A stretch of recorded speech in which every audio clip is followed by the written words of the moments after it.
Let's now talk about generating new minimum and maximum quantity levels based on your sales history and also based on your set formulas.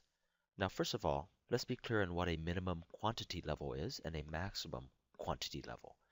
Usually, when people say minimum quantity level, they mean the lowest acceptable level that they want for each and every item. Let me write this down.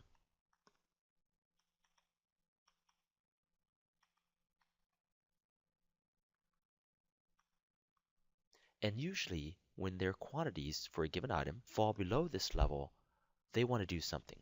For example, they may want to transfer more, or they may want to order more from the supplier,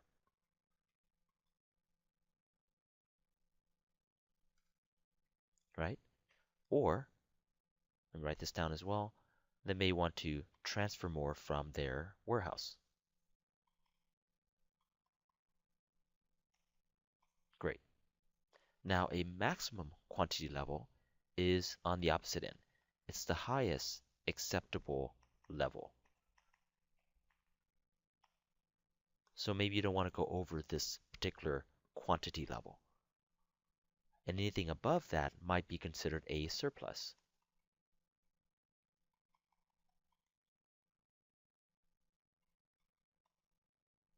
Right? Now, why would you want a maximum quantity level? Well, maybe you don't have enough shelf space, right? So you will order, as an example, up to this maximum quantity level because that's all you can support in terms of shelf space or sales floor space. Or maybe your highest acceptable level corresponds to your budget. You just don't have enough money to order any more than this amount. Okay? So that's what I mean when I say minimum quantity level and maximum quantity level. Now, your mins and maxes are used in a number of ways within Retail Pro. You can use it with our auto PO system. So this system will help you auto-generate purchase orders based on your min and maximum quantity levels. You can also use it with our auto transfers module. Very similar.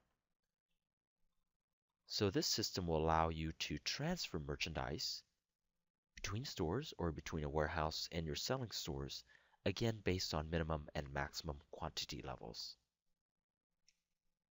Now, mins and maxes are used for a number of other features within Retail Pro. For example, there's a feature to help you generate a transfer order from a marked for purchase order. And specifically, there's an option called Distribute, which will allow Retail Pro to determine what the transfer amount is based on the target store's need. And that need is determined by whether or not the quantity levels at those target stores are below their min. And there's another option here to generate a transfer slip from a transfer order. And there's an option called Optimize, which is quite similar to the Distribute option when generating a TO from a PO. So with Optimize, when you're generating a transfer slip from a transfer order, and in the event that you don't have sufficient quantities at the source store, Retail Pro will determine how much to transfer to each target store, again based on need. Okay? So mins and maxes, once established within Retail Pro, can be used a number of ways. Okay? And we have this tool called the Auto Min Max module to help you determine what the best mins and maxes should be for each given item at each given store, again based on sales history and these formulas. Okay? Now, let me write down the steps involved to generate mins and maxes within Retail Pro.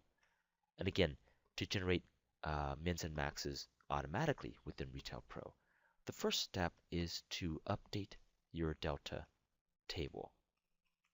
So the Delta table, as you may know, basically stores changes within the database. And this information is used to easily generate calculations like statistics. Okay, so just make sure your Delta table is up to date before you use the Auto Min-Max module. And two, you need to run the SRO analysis, and specifically just the S part. Now, SRO stands for Sales Receiving on Order, And there's a tool that allows you to basically generate or display sales information, receiving information, and purchasing information, on order information within Retail Pro inventory.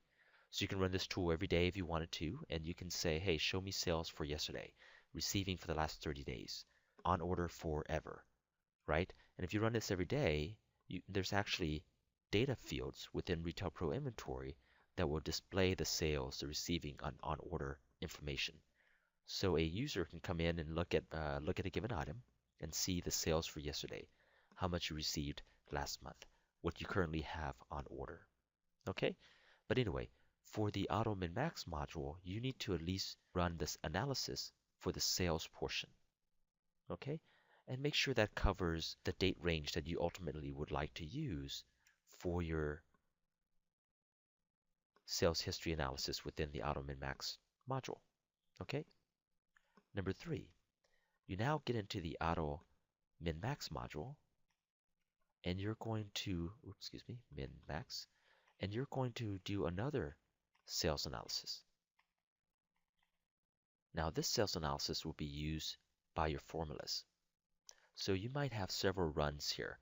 So for example, if you have seasonal goods, you might want to filter for the selling season for those items. Well, first off, filter for the items, then filter for the sales season for those items and do a sales analysis. And do that for every one of your seasonal goods, assuming they have different selling periods. And then of course do a generic or a general sales analysis for all your items that sell all year long. Ultimately, you want to make sure the sales analysis is relevant for each and every item, okay? Because you're going to use this for your formulas. And number 4, you're actually going to create those formulas. Again, this would be done inside the Auto Min-Max tool. So you would set up your formulas. And your formulas would make use of information from the sales analysis. For example, one of your formulas could include days of supply, which basically tells you how much quantity should I have for a given item for the specified number of days. For example, if my days of supply is 5, because that's how long it takes for my vendor to ship me new merchandise, Retail Pro might take a look at a given item that sells 2 units per day, so you'll need a total of 10 for that particular item to last you 5 days. 5 days of supply for that item that sells 2 units per day is a quantity of 10. Okay, so that's a very simple example of a vendor-based formula that's linked to that vendor's lead time or days of supply. So number 5, you're actually now going to again use the Auto Min-Max module to calculate your mins and maxes.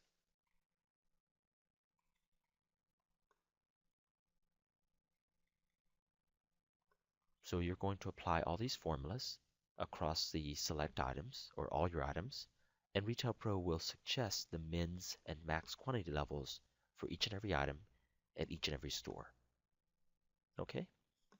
And lastly, if you approve of the information or the numbers, you can update Retail Pro. So again, you'll be using the Auto Min-Max tool and you'll update Retail Pro. Okay, so those are the 6 steps to use the Auto Min-Max module in order to generate good, solid minimum and maximum quantity levels that's based on your sales history and other variables as well.